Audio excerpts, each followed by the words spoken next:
So today's video is important. I want to talk about the tariffs that are going into place, both for Canadians, Americans, and a lot of countries around the world. And I want to do how we as gardeners can work with these tariffs and try and bypass them any way that we can. And so the good news is that us gardeners have a special skill that is going to be beneficial when it comes to these tariffs. And this video might become out of date really quickly because there's constant uncertainty with what's happening with the tariffs. They are coming in and being retracted. And so the reality is that you can't grow too much food anyways. And so these tips that I'm going to give you in today's video should help you in how you can avoid a little bit of these tariffs and how you can build a stronger garden with all the uncertainty that's going around. If you're new here, my name is Bree from Urban Gardening Canada, and I garden in Ottawa Zone 5. We are currently going through a false spring here, which is why I'm outside, and it is because it is almost 20 degrees out in the sunshine. In the shade, it's 15 degrees, and you can see that I still have a ton of snow, but it's so beautiful out that I just had to come film outside.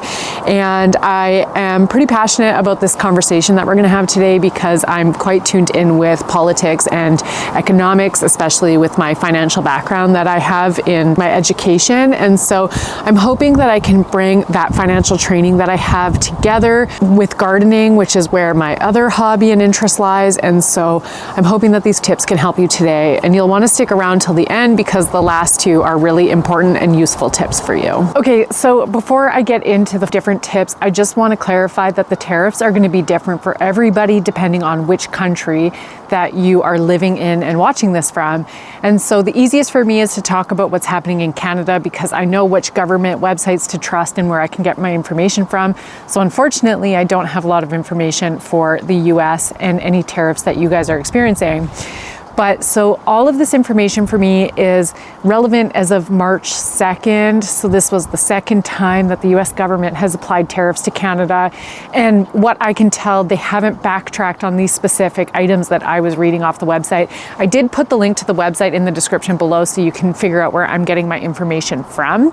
But from what I've been able to gather, as of March 2nd, there are tariffs of 25% on any goods coming from the US into Canada on items such as fresh tomatoes, beans, watermelon, any stone fruit, so such as cherries, apricots, peaches, different spices such as dried pepper, so that's going to be your paprika, coriander, fennel, cumin. There's beet sugar, and then pickled items such as your pickles that you can normally buy. And so obviously the list is way larger than that, but I was just picking out any of the food related items that do exist on this list, and they are also items that we can grow here in Canada. And so the other items on the list include oranges. So your orange juice is going to get the 25% tariff on it, but unfortunately we can't grow oranges here in Canada. You might be able to grow a small one inside, but we're not making our own orange juice. And so these were all items that I wanted to list that are specific things that we can grow, so that way we can fight back against the tariff by growing a garden. My first tip is the most basic tip that you're going to get out of me, and that is just to start a garden. So you might be new to gardening or thinking about starting a garden this year. And so that is my first tip, is that if you want to get fresh tomatoes without a 25% increase, is start your own garden, because tomatoes are super easy to grow here in Canada. They're easy to grow pretty well in anybody's garden. And so same with the beans. Watermelon's a little bit more difficult, but you can also grow a lot of your own spices as well. And so regardless of what country you're in, you're going to want to look for a local supplier of items. So that means that if you are building your gardens out of wood, make sure that you're choosing a local supplier for that. If you're choosing metal raised beds, here in Canada we have Sproutbox, that's a Canadian company, as well as another company called raisedgardenbeds.ca. And so you're not going to get the tariffs on them depending on where they source their aluminum or steel from, because I do know that there are some tariffs coming out of China with Canada. So you just have to do your research to see where you can avoid that from. And then same goes for when you're filling up your garden bed. If you're going to choose soil, you can choose to buy your soil from a local landscaping company because that is going to be local, so you do avoid any of the tariffs on there. Not like there is a guarantee that there is soil on the list of tariffs, but it's just another way that you can support your country and your local businesses while trying to build up your garden. So the second tip is what I mentioned at the beginning of this video, and that is to grow items that exist on the tariff list. So again, in the description below, I put in the link to the Canadian tariffs. I don't know what website to be using for the US one, so if you are from America and you know the list of the tariffed items, then you can put that in the comment section to help out your other fellow Americans. And so it is going to depend on your country. However, I do have that list below for Canada. So again, this includes tomatoes, beans, watermelon, dried spices, and pickled items, and beet sugar. And so if you really enjoy eating these items and you don't want to pay more for it, you have two choices. The first one is to try and source your tomatoes or any of those other ones from the grocery store from a country that isn't the US. So if we can get them out of Mexico, that's another common place where we get our produce here in Canada. Or the other option is to include these on the list of what you plan to grow in your garden this year. And so all of these can be grown in our gardens. And so my plan this year is to grow a ton of tomato plants.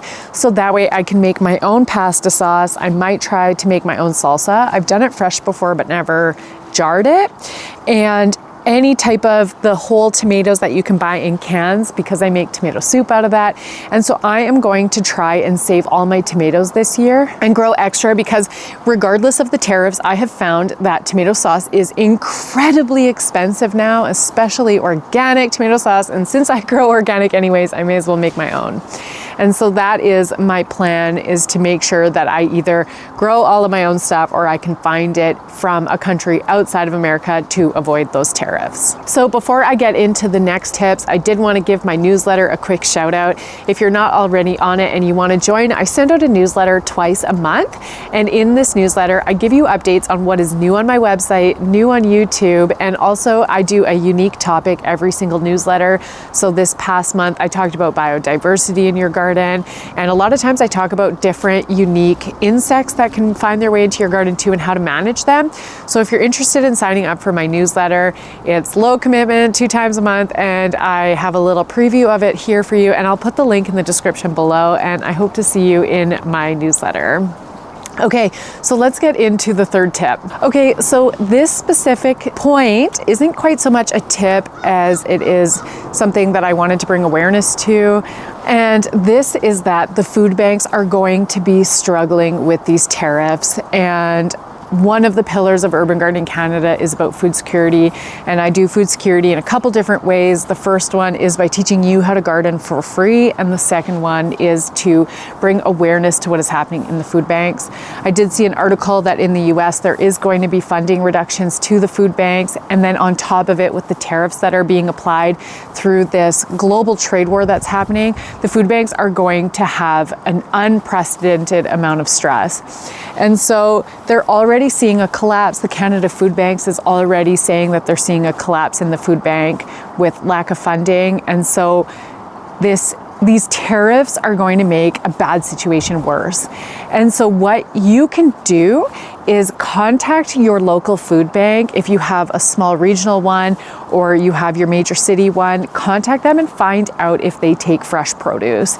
And I honestly urge you that if you have the space in your garden, even if it's just a little bit here and there, find out if your food bank will take the fresh produce and grow a few extra plants in your garden to give away to the food bank. If you have extra seeds and they might be able to take seeds from you in order to grow their own garden, find different ways that you can help them out, offering them seeds, offering them seedlings if that's helpful, or else offering them fresh produce.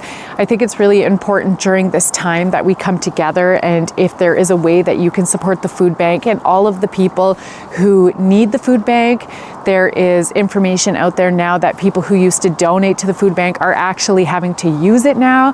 And so you may not feel like the food bank is something that is for you, but you just don't know what's going to be happening. And so grow a row or plant a row, whatever you have to do in order to incorporate food to the food bank and what they need from you.